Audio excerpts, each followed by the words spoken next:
반갑습니다. 법률가를 위한 인공지능 기초편 강의를 시작하겠습니다. 저는 카이스트 기술경영학부 기술경영전문대학원의 김병필 교수입니다. 우선 제가 왜 이 강의를 시작하게 되었는지 간략히 말씀드리겠습니다. 여러분은 인공지능이란 말을 들으면 어떤 장면이 떠오르십니까? 10년 전만 하더라도 인공지능이란 말을 들으면 이런 장면이 떠올랐을 것 같습니다.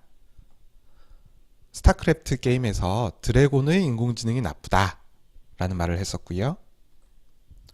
내비게이션이 인공지능 기술을 이용해서 최적의 경로를 찾아준다 이런 이야기도 했었습니다.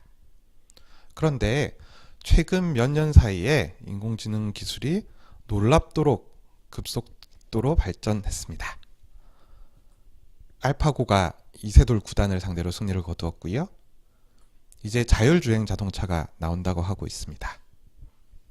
그 멍청하던 드래곤이 어떻게 이세돌 9단을 이기고 단순한 내비게이션 시스템이 어떻게 자율주행 자동차를 운행할 수 있는 수준에까지 이르렀는지 저는 그게 굉장히 궁금했습니다. 그래서 인공지능 기술에 대해서 공부를 했고요.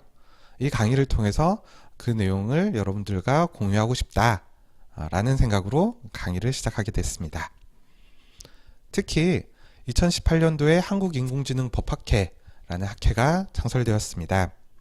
이 학회를 통해서 법률 서비스에 어떻게 하면 인공지능 기술을 활용할 수 있을까, 혹은 처리하고 있는 사건과 관련돼서 인공지능 기술이 쟁점이 되는 경우, 이런 경우를 겪고 있는 분들을 많이 만나 뵙게 되었습니다.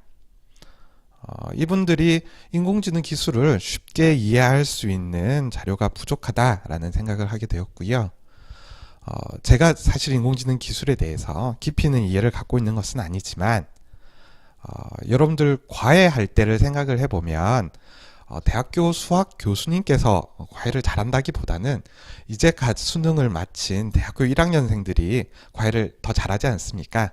그래서 이제 그런 마음가짐을 가지고 감히 강의를 시작해 보려고 마음을 먹게 되었습니다. 기초편 강의에서는 지금 보시는 것처럼 용어를 정리하고 인공신경망을 구경을 한번 해보는 기회를 갖고요. 기계학습과 인공신경망의 기본 개념에 대해서 소개하는 자리를 갖고자 합니다. 지금 여러 가지 용어가 등장을 하고 있는데요. 인공지능, 기계학습, 인공신경망, 딥러닝. 과연 이 용어들이 서로 어떠한 관계가 있는지 우선 말씀드리겠습니다. 인공지능이 최상위 개념이다 라고 생각을 하시면 됩니다. 컴퓨터학과 교재로 많이 사용되고 있는 인공지능 현대적 접근 방식이란 책을 보면 굉장히 다양한 유형의 인공지능 기술이 소개되고 있습니다.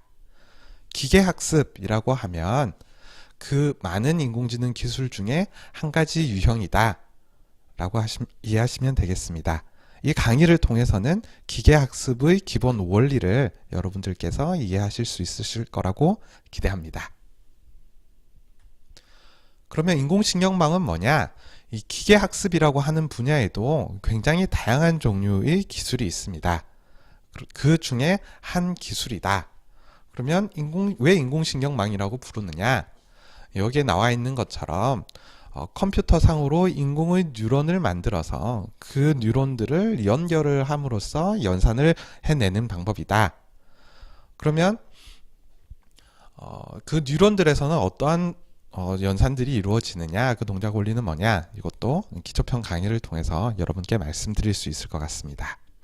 그러면 딥러닝은 무엇이냐? 이 인공신경망 구조를 봤을 때 과거에는 왼쪽에 있는 것처럼 그 뉴런의 숫자도 많지 않고 그 뉴런 간의 연결수도 그렇게 많지 않았습니다.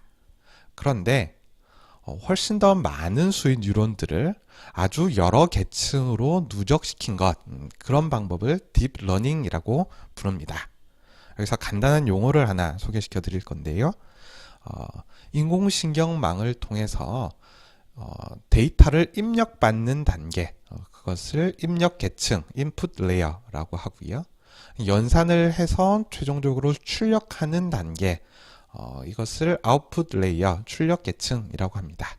그리고 그 중간에서 실제로 연산을 처리하는 단계를 히든 레이어, 은닉 계층이라고 합니다.